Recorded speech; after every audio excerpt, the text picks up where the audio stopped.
Welcome back to the Deep Dive. Today we're diving deep into the life and ideas of James Madison, the father of the Constitution. It's going to be an interesting one. Yeah. He's one of those figures who's kind of shrouded in, the mists of time a little bit. Yeah. You've shared some excerpts with me from Kevin Gutzman's biography, James Madison and the Making of America. Right. And it seems like Madison was maybe a bit more complex. Oh, yeah. Than a lot of people realize. Much more complex. So I'm really excited to dig into this.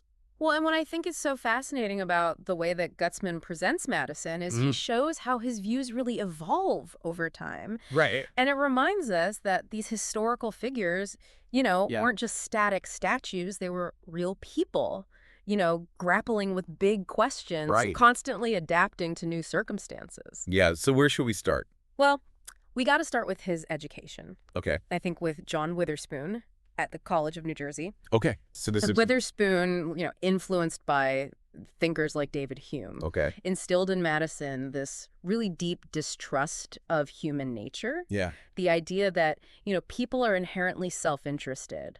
So this is not a very rosy outlook. No, not exactly a recipe for creating a functional government. Right. Well, that's the fascinating part because these early lessons about humanity's inherent, selfishness actually became the foundation for a lot of Madison's political philosophy. Okay. If you look at Federalist number 10, for example, where he argues for a system that could actually harness those self-serving tendencies for the good of the nation. So he's working with human nature as he sees it. He's not trying to ignore them. Yeah. He's not trying to, pretend that they don't exist. Right. He's like, how can we take this, flawed human nature and make it work for us? Like he's almost like an engineer. He's an engineer. He's an engineer. Absolutely. Yeah, I like that. Yeah. So, but there's also, Gutzman highlights this really interesting anecdote early on from Madison's life about this experience he had fleeing Virginia for Pennsylvania to escape religious persecution. Oh, right. Yeah. And I think this is really key to understanding his deep commitment to individual liberty, especially freedom of conscience. Yeah. He saw firsthand the injustice of imprisoning people simply for expressing their religious beliefs. Really? And I think this is a stark reminder of the fragility of freedom and the need to constantly safeguard it. Okay, so we're starting to see those threads of his thinking. Exactly. Yeah. And keep in mind, this is a time when state-supported religion was the norm. Yeah, right. So he's already going against the grain here. Challenging the status quo. Absolutely challenging the status quo. So he's not afraid of a fight. Not at all. Not at all. And then, of course, the revolution comes along. The revolution is this a pivotal moment. And Gutzman describes Madison as this very pragmatic leader during the revolution. Okay. Willing to utilize whatever means came to hand to secure independence. And it's interesting because he's involved in drafting Virginia's Declaration of Rights. Right. Which, kind of foreshadows. It lays out some key principles. Freedom of the press, trial by jury, religious freedom, of course, all essential elements of what will become the U.S. Constitution and the Bill of Rights. So it's like he's almost road testing these ideas on a smaller scale. It's a testing ground. Yeah. And it's also worth noting that this is a period where he's also grappling with this issue of slavery, which, a moral dilemma. A moral dilemma, that he struggles with throughout his life. And Gutzman doesn't shy away from this complexity. Right. He presents Madison as a product of his time, but also someone who is struggling with the contradictions inherent in the system. Well, and that's something that I think is important to remember when we're looking at these figures. Is that history is very rarely black and white. Black and white. Yeah, there's a lot of gray area. Absolutely. So the revolution is one. Right. But now there's this challenge. Now what? Of governing this new nation. Yeah. How do we make this work? And initially, he supports the Articles of Confederation. He does. Yeah. And he's a believer in the idea of a written constitution. Yeah, written constitution. To kind of lay out clearly outlining exactly the powers and limitations of the government. But as we all know from our history books, the Articles of Confederation don't exactly work out. Did not work out. No. So what were some of the issues? Well, it was like a first draft, Okay. Well-intentioned, but ultimately flawed. Yeah. The national government was just too weak. Okay. It couldn't enforce laws. It couldn't regulate commerce effectively. It couldn't even raise an army to defend the country. Right. So it was basically toothless. Right. And it just couldn't. And this is where I think Gutzman does a really good job. Yeah. Of humanizing Madison. Yes. Because he includes this account. He does. From a congressman's wife. Oh, right. Who described Madison as a gloomy, stiff creature. That's correct. Which is not exactly... a revolutionary firebrand. Yeah, that we have, right? Yeah. These guys. Yeah. But I think that it reminds us that these were... real people. Real people who had doubts. They had doubts. Anxieties, insecurities. Insecurities. And those human elements are just as important to understanding their motivations and actions as their intellectual arguments. Yeah. So speaking of those intellectual arguments, Gutzman also delves deep into Madison's fight for religious freedom in Virginia. Yeah. And it's not just this abstract principle for him, right? Yeah. This is something he really, truly believes in. A core conviction. Yeah. Yeah. And what's remarkable is how strategic he is about it. Okay. He realizes that directly challenging the establishment could backfire. Yeah. So he actually pens this document. This is the Memorial and Remonstrance? Yeah, the Memorial and Remonstrance against religious assessments anonymously. He writes it anonymously so that the power of the arguments will let the arguments speak for themselves. Right? Exactly. And they're pretty powerful arguments. Oh, incredibly powerful. Even today. Yeah. He writes, "The religion, then, of every man must be left to the conviction and conscience of every man." Right. And it is the duty of every man to render to the Creator such homage and such only as he believes to be acceptable to him. I mean, these are statements that resonate far beyond their historical context. Yeah. Yeah. And, this document wasn't just about Virginia. Right. It was laying the groundwork for the First Amendment. The First Amendment. Guarantee of religious freedom. Yeah. He really understood that true liberty required the government requires a separation to stay out of the business of church and state, of dictating religious beliefs. Yeah, and that's still very much at the heart of the American identity. Yeah. So we have Madison disillusioned with the Articles of Confederation. Right. He's deeply committed to this idea of religious freedom. Yeah. How does he go from that to becoming Gutzman really emphasizes his behind-the-scenes work leading up to the Constitutional Convention. I mean, he's a master strategist. Right. He understands that we need a national government capable of addressing the Article's weaknesses, but also protecting individual liberty. So he's walking this tightrope. He is walking a tightrope, absolutely. Between a government that's strong enough to be effective, but not so strong. Right, it becomes tyrannical. Becomes tyrannical, yeah. And he's bringing people together. Yeah. And he even convinces a reluctant George Washington to attend. Oh, wow.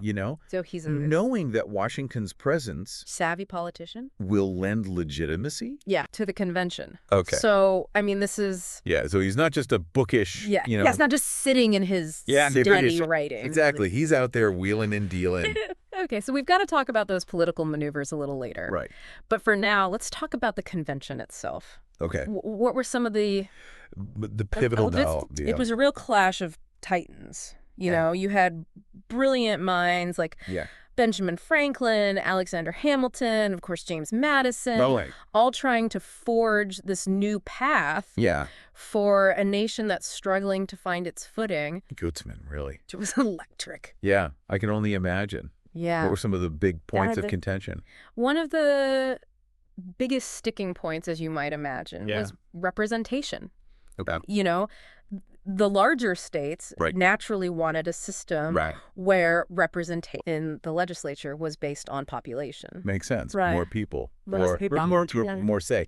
But the smaller states feared being completely overshadowed. Well, yeah. I mean, if it's purely population-based, then some of those smaller states. I mean, states like Delaware or Rhode Island. Yeah, they would have hardly any. Would have almost no voice at all. Yeah. So how did they work this out? It took a lot of heated discussion, some brilliant political maneuvering. I bet. But eventually they land on what we now call the Connecticut Compromise, or the Great Compromise, right, which created this bicameral legislature. Okay, break that down for me. So you have the House of Representatives, where representation is based on each state's population. That gives the larger states more power, proportionate to their size. Gotcha. But then you also have the Senate, where each state, regardless of population, gets 2 senators. Right. So this ensures that those smaller states still had a significant voice in the federal government. Right. It was a brilliant compromise, a way to bridge that divide and create a system where everyone felt like they had a stake. A stake, yeah. It's like they're playing a high-stakes game of political chess. They really were. And Madison's right in the middle of it. He's a key player. Yeah. He's a vocal advocate for proportional representation. Okay. You know, he argues passionately that it's the only fair way to ensure that the government really reflects the will of the people. That the government truly reflects the will of the people. In fact, Gutzman quotes Madison as saying, the equal state votes idea was unjust. Interesting. And he warns of the potential consequences if the small states didn't budge. Okay. He understood that without proportional representation, you know, the larger states might eventually dominate the smaller ones. Right. And create a system that was false. So he had strong convictions. He did strong convictions, yeah. What about the powers of the national government as a whole? Wow. What was his vision? I think he walks a very fine line here because he understands the need for a more robust national government, you know, one that could effectively address the shortcomings of the Articles of Confederation. Right. But at the same time, you know, you still got those. He's deeply wary of creating a government that's too powerful. Yeah. You know, remember those early experiences with religious persecution instilled in him this deep respect for individual liberty. Right. And this fear of government. Government overreach. Right. Yeah, it's that classic tension between wanting a government that's effective. That can get things done. But also ensuring that it doesn't trample on individual rights. Okay, so how do they translate those abstract ideas into the actual words of the Constitution? The Constitution, as we know it, is a testament to their efforts to strike that balance. You know, it very carefully outlines the specific powers granted to the federal government, leaving all other powers? All other powers to the states. To the states, But there's also this fascinating clause known as the necessary and proper clause. Oh, necessary and proper clause, Which gives Congress the power to make laws that are, quote, necessary and proper for carrying out. I feel like that's one. It's enumerated power. That's open to a lot of interpretation. It is. Right. And even among the founding fathers themselves, there were differing views on how broadly this clause should be interpreted. So Madison initially argues for a very narrow interpretation, believing that it should only be you know, limited to actions. So if it's not spelled out in the Constitution, directly related, then the federal government should stay out of it. That was his initial stance. But as Gutzman points out, his views evolve over time. Later on, during his presidency, he adopts a more expansive having that real world experience, particularly when it comes to chartering a national bank. He realizes that sometimes you need a bit more flexibility. It's almost like he went through a crash course in the limits of limited government. He did. Yeah. And I think that, you know, that's one of the most fascinating things about the Constitution. It's you know, it's not just a static document. It's already set in stone. No, it's it's a living document, living, breathing entity, subject to interpretation and debate. And I think that ongoing conversation, it's constantly evolving. That is what keeps it relevant and adaptable. And that's what's allowed it to across generations to survive for so long. Exactly. So they draft this Constitution. They've hammered out all the details, all the compromises. But it's not over yet, right? No. Not at all. There's still this hurdle. Now we got to get it ratified. Getting it ratified. By the states. By the states. And Gutzman talks about some pretty fierce opposition. Oh, there's fierce opposition. Particularly from figures like Patrick Henry. Patrick. Who are these anti-federalists? Yeah. And what are their concerns? Well, their concerns are multifaceted. Okay. And in many ways, quite understandable. Okay. They fear the concentration of power in the federal government. Okay. They fear the potential for tyranny. Right. They fear the lack of Okay. explicit protections for individual liberties. Right. You know, remember, these are people Yeah, they just fought a revolution. who've just fought a revolution Against an overbearing... this distant and overbearing monarch. Yeah, so I can see why they're a little hesitant. They're understandably wary of anything that smacks of Right. centralized control. It's that tension between liberty and... Liberty and security. Security, right? Yeah. Was ratification a close call? It was a nail-biter in many states. Really? Yeah. Wow. It was uncertain right up until the end. So even after all this work, Right. it still could have It could have gone either way. gone either way. And ultimately, Yeah. what helped sway many hesitant delegates Okay. to vote in favor of ratification Oh, was the promise of amendments, okay. specifically A Bill of Rights? a Bill of Rights. Okay. They needed those explicit guarantees Right. of individual freedoms Right. to feel secure. So even in victory, Exactly. Madison and the Federalists have to Yeah. compromise. They have to compromise. They have to listen to those concerns Yeah. and find a way to address them. And that's one of the most remarkable system. about the American system. It's designed for compromise, It's for finding common ground amidst amidst differing viewpoints. Yeah.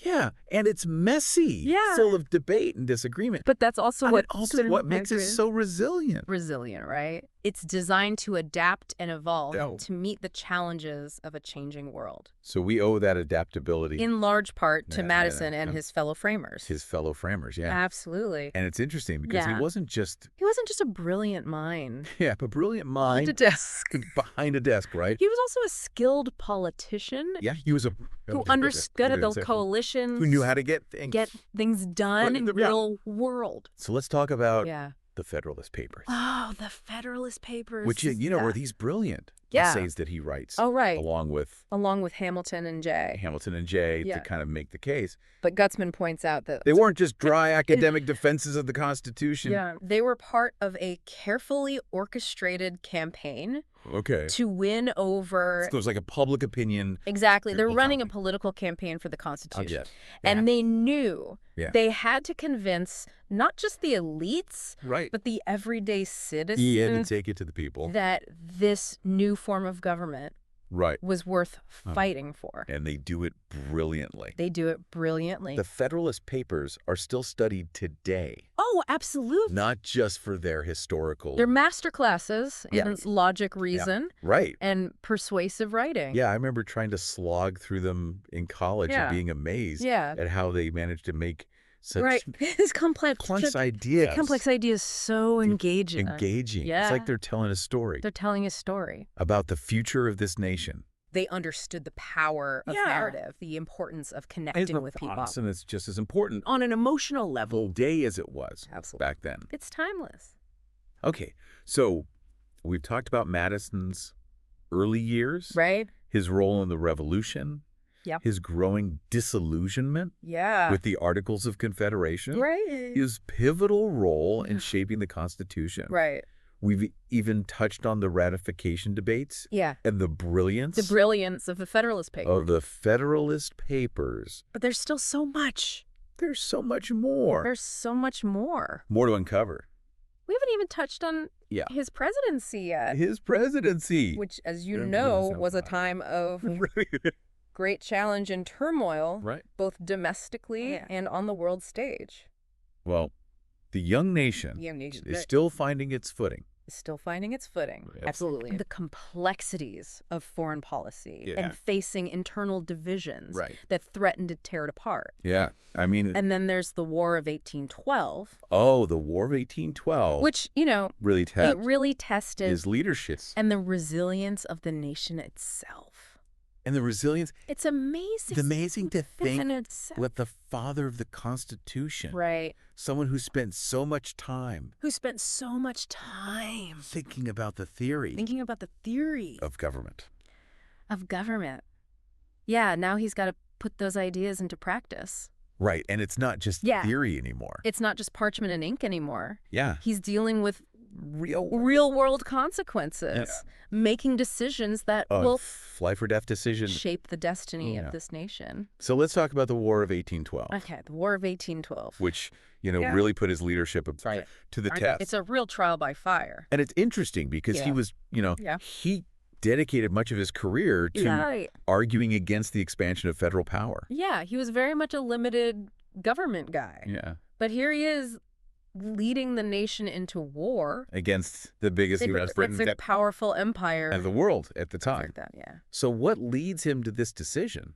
Well, because it seems like kind of a drastic it's a complex shift from his earlier position. So remember, the Napoleonic Wars are raging in Europe, and both France and Great Britain are interfering with American shipping and trade. The British are also impressing American sailors. Essentially forcing them into the British Navy. So this is a direct challenge to American sovereignty. So it's not an abstract principle here. It's not just about abstract principles. Yeah, this is about really about protecting American interests. And standing up for the nation's right to exist independently. And while Madison had always been, a strong advocate for peace, he also understood that there are times when war is unavoidable. And he saw the War of 1812 as a necessary evil? As a necessary evil, To defend American independence. Yeah. But, as Gutzman points out, it was not a smooth or...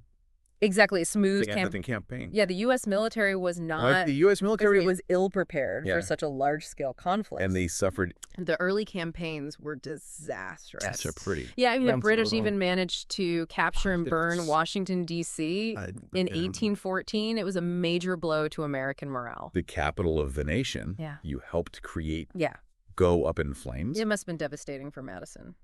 Yeah. That both personally and politically. Yeah, but he doesn't give up. What's remarkable is that he doesn't give up. He rallies the nation. Fighting. Regroups.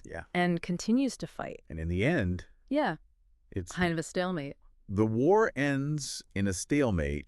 With neither side really achieving a decisive victory. A clear-cut win. Not a clear-cut win, no. But how did this affect the young nation? In the long run. I think while there wasn't a decisive military victory... The War of 1812 really solidified American independence in the eyes of the world. So they're taken seriously. Yeah, it proved that the United States was a force to be reckoned with. And would not be easily bullied by European powers. It also forged, I think, a stronger sense of national unity and identity. That shared experience of fighting for their country. Brought Americans together in a way they hadn't been before. It hadn't been before. It's often called the Second War of Independence. And I think it's interesting to consider how this experience of leading a nation through a war might have shaped his thinking about the role of the federal government. I mean, he'd spent so much time. Because he'd always been this advocate for limited government. But then he was faced with a situation that required strong, decisive action. It's almost like he went through... It's like a real-world crash course. In the limits of limited government. Limited government, yeah. And he sees firsthand the need for a strong... The strong national defense. And the importance of presidential leadership. In times of crisis. And I think it also maybe... and I think it also... reinforces his belief in the resilience of the American people and their capacity for self-government. Remember, the War of 1812 was fought largely by citizen soldiers. Ordinary Americans who answered the call to defend their nation. It's a powerful reminder. It's a powerful reminder that democracy is just about some abstract set of laws. It's about the people who make those institutions work and who are willing to stand up. It's about people taking action. For what they believe in. So the war is over. The war is over. Madison finishes his second term. Does he just ride off into the sunset? Does he head back to his Virginia plantation and enjoy a peaceful retirement? Enjoy a peaceful retirement. Not exactly. I think so. Retirement wasn't really... He's not that kind of guy. In Madison's DNA, yes. he remained active in public life. Okay. He actually works with Thomas Jefferson to establish the University of Virginia. So he's still involved in shaping the future of the nation. They were deeply passionate about. Okay. You know, it's a testament, I think, to their belief in the power of education. Okay. To create a more enlightened... They saw education as crucial. And informed citizenry. Yeah. They saw education as crucial for a healthy democracy. The success of a democratic society. Yeah. You know, it's a reminder that they weren't just politicians or statesmen. They were intellectuals. They were intellectuals constantly seeking knowledge. Oh, they cared. And striving to improve the world around them. Improving the world. Yeah. And they understood that the work of building a nation... It doesn't end with a constitution or a war. Stop at a certain point. It's an ongoing process that requires constant engagement and dedication. Right. And even as he enters his later years, Madison continues to wrestle with this issue that had haunted him throughout his life. Slavery, yeah. Yeah, he never really... He could never fully reconcile his personal opposition to slavery with its entrenched reality. In the nation's economic and political fabric, it was a moral dilemma that he grappled with. That he could never quite resolve. Yeah, and it's a reminder, I think. Yeah, it's a good reminder. That history is full of contradictions. It's complicated. And even the most brilliant minds can struggle with complex moral issues. So as we start to wrap up our Dive into James Madison, what are some of the key takeaways that stand out to you that you think people should remember? Well, I think on a practical level, we see the importance of preparation, strategic thinking, and the willingness of compromise. Practical lessons. But on a deeper level, I think Madison's story teaches us about the power of ideas. Yeah. The importance of principled leadership and the enduring relevance of the Constitution. He wasn't just a theorist. And the Bill of Rights. Right. Yeah, he wasn't just a theorist. He was a doer. He was a doer. Yeah. Someone who put those ideas... Is a man of action. Into action. Right. And helped shape the nation we live in today. His legacy is... But his legacy is not simple. And one-dimensional. Yeah. Yeah. And he was a man of contradiction. Capable of crafting, eloquent arguments for liberty. Yeah. While also accepting compromises that sometimes fell short. Yeah, it's a good of those ideals. It's a reminder that history is rarely black and white. It's rarely full of black and whites. Yeah. Complexity and, frankly, messy realities. That don't always fit neatly. Now you can't always understand modern perspective. From our modern perspective. Yeah, and that's also... That messiness, that complexity is what makes history so fascinating. Yeah. It challenges us. It's not just... a neat trust and assumption and tidy story, and to engage with the past in all its fullness. It's messy, but the inspiring and the uncomfortable. Complicated. Yeah, and perhaps that's the most valuable lesson we can take away from it. Deep dive into James Madison. It's not about idolizing him, putting him on a pedestal. It's about understanding him as a complex human being who navigated a complex world, leaving behind a legacy, and whose actions still have to shape our nation today. Yeah. And his story reminds us, I think, that the work of building a more perfect union is never truly finished. It's an ongoing process. It's a task that falls. And that torch is passed to us. To carry forward that torch of liberty. Yeah. To engage in those difficult conversations. And to strive, as he did, to create a government that is both effective. So as we conclude, I encourage you, as we conclude this deep dive, to continue exploring life and legacy of James Madison. Read his writings. Consider his choices. Wrestle with those contradictions. You'd be surprised. You might be surprised. At what you discover. At what you discover about him. Yeah. About our nation's history. About yourself. And perhaps even about yourself. Yeah. He had to put those theories to the test. In the real world. Yeah. In the crucible. With real stakes. And I think one of the most striking examples of this is how he handles the War of 1812. Right, because he had spent so much time, dedicated so much of his career arguing against the expansion of federal power. Of an expansive federal government. And yet here he is, leading the nation into war against Great Britain, against the mightiest power, the most powerful empire at the time in the world. Yeah, it's a huge gamble. What pushes him over that edge? Well, it causes him a complex situation to make that decision. Yeah, I mean, remember the Napoleonic Wars are raging in Europe. Right. And both France and Great Britain are interfering with American shipping and trade. So their neutrality is being challenged. And the British are also impressing American sailors. Right, forcing them into service. The British Navy. In the British Navy. Yeah. So this is, These are direct challenge. Direct threat to American sovereignty and neutrality. Yeah. So it's not just about these abstract principles. This is it's about protecting American interests. And standing up for the nation's right to exist independently. And so Madison, who's always...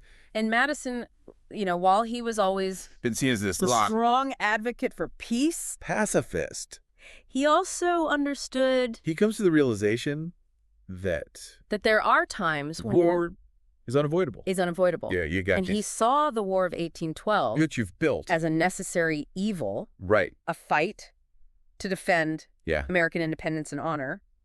But it's not a smooth campaign. A smooth campaign, no. The U.S. military suffers some pretty significant losses. For such a large-scale conflict, and the early campaigns, they're disastrous. Dues Washington, D.C. I mean, the British even captured and burned Washington, D.C. in 1814. What a blow. Which was a major blow. Well, that must have been to American morale. For Madison. Yeah. I mean, can you imagine? I mean, it must have been devastating. The capital of the nation that you helped create. Personally and politically. Going up in flames. I mean, that's got to be...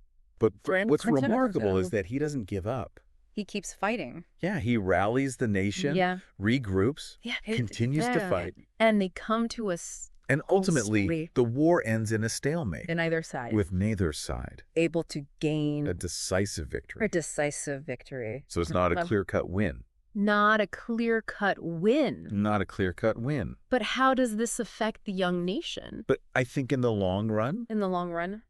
While there was decisive military victory. Right. I think the War of 1812 really solidified American independence in the eyes of the world. They're taken seriously. It proved that the United States... on the world stage. ...was a force to be reckoned with. Yeah. It also forged this stronger sense of national unity and identity. Okay. That shared experience of fighting for their country, I think brought Americans together. In a way they hadn't been before. That they hadn't been. Yeah. It's often called the Second War of Independence. It is. For a reason. Yeah, and for good reason. And it's interesting to think... I think it's interesting how this experience might have shaped his thinking about the role of the federal government. About the role of government. Because he had spent so much time arguing for limited government. I'm such a proponent of. But then he was faced with this situation. Yeah. Limited government. Yeah, that required... strong, decisive action. Seeing the other side of it. A real-world crash course in the limits of limited government. He sees firsthand. A need for a strong national defense. Yeah, the need for strong national defense. Yeah. And the importance of presidential leadership in times of crisis. It reinforces his belief. And I think it also reinforces his belief... the American people. In the resilience of the American people and their capacity for self-government. I mean, remember the War of 1812 was fought largely by citizen soldiers. Ordinary Americans who answered the call. Yeah, it's a powerful reminder. To defend their nation. That democracy. It is a powerful reminder. Isn't just some abstract ideal. That democracy isn't just about institutions and laws. Yeah. It's about the people. About people who make those institutions work. Taking action. And who are willing to stand up for what they believe in. So the war is over. He finishes his second term. Does he head back to Virginia? Does he head back to his Virginia plantation and enjoy a peaceful retirement? Not exactly. It's not real. Wasn't really in Madison's DNA. No. He remains active in public life. Okay. In fact, he works with Thomas Jefferson to establish the University of Virginia. Wow. So he's still involved in shaping. This was a project they were both deeply passionate about. Of the nation. You know, it's a testament, I think, to their belief in the power of education. Yeah, they understood that education... To create a more enlightened, informed citizenry. For a healthy democracy. They saw education as crucial for the success of a democratic society. Yeah, it reminds us... You know, it's a reminder that they weren't just... politicians. Politicians or statesmen. Yeah.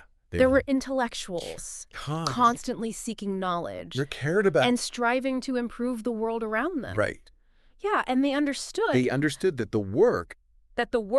of building a nation... doesn't end with a constitution... or a war... at a certain point. It's an ongoing process. Yeah, it requires constant engagement and dedication. Constant work. And even as he enters his later years, Madison continues to wrestle with this issue that had haunted him throughout his life. Never really goes away, slavery. That's it. Yeah, he could never fully reconcile his personal opposition to slavery with its entrenched reality in the nation's economic and political fabric. Thought I had to. It was a moral dilemma that he grappled with until the end. That contradiction. Yeah, and it's a reminder, I think, that history is full of contradictions, and even the most brilliant minds can struggle with these complex moral issues.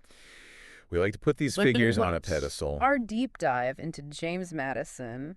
And pretend like... What are some of the... key takeaways that stand out to you? That they were just... Well, I think on practical level, we see the importance... Yeah, what are some of... the strategic thinking and the willingness to compromise. Yeah, I mean... But on a deeper level... On a practical level. I think Madison's story teaches us... Those are all good lessons. About the power of ideas, the importance of principled leadership, he wasn't, and the enduring relevance of the Constitution and the Bill of Rights. Yeah, he wasn't just a theorist. Really believed in... as a doer. What he was. Someone who put those ideas into action and helped shape the nation we live in today. Yeah. But his legacy is not simple or one-dimensional. Right. Yeah, he was just a man of contradictions. Of contradictions. Capable of crafting, eloquent arguments for liberty. Yeah. While also accepting compromises that sometimes fell short. You had to make tough choices. Of those ideals. Yeah. It's a reminder that history is rarely black and white. History is messy. It's full of nuances and complexities. And we can't. And frankly, messy realities that don't always fit neatly into our modern perspectives. And I think that messiness, that complexity is what makes history so fascinating. It's so fascinating. It challenges us. Right. It's not just a neat and tidy story. To question assumptions and to engage with the past in all its fullness, both the inspiring... complicated story. And I think that's a great takeaway. That's the most valuable lesson we can take away. I like that. From our deep dive into James Madison. Yeah. It's not about idolizing him. It's not about putting him on a pedestal. Putting him on a pedestal. It's about understanding him as a complex human being. Understanding him. Who navigated a complex world. As a human. Leaving behind a legacy that continues to shape our nation today. Yeah. And his story reminds us. Yeah, and his story reminds us. The work of building...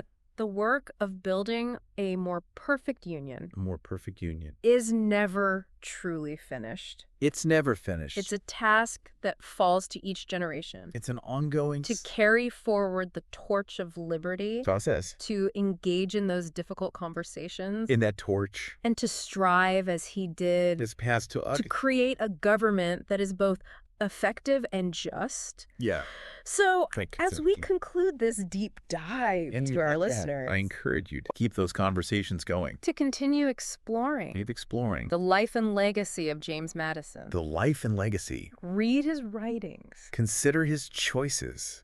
Read his writings. And wrestle with those contradictions. Consider his choices. You might be surprised. Wrestle with those contradictions. At what you discover. You might be surprised. About him.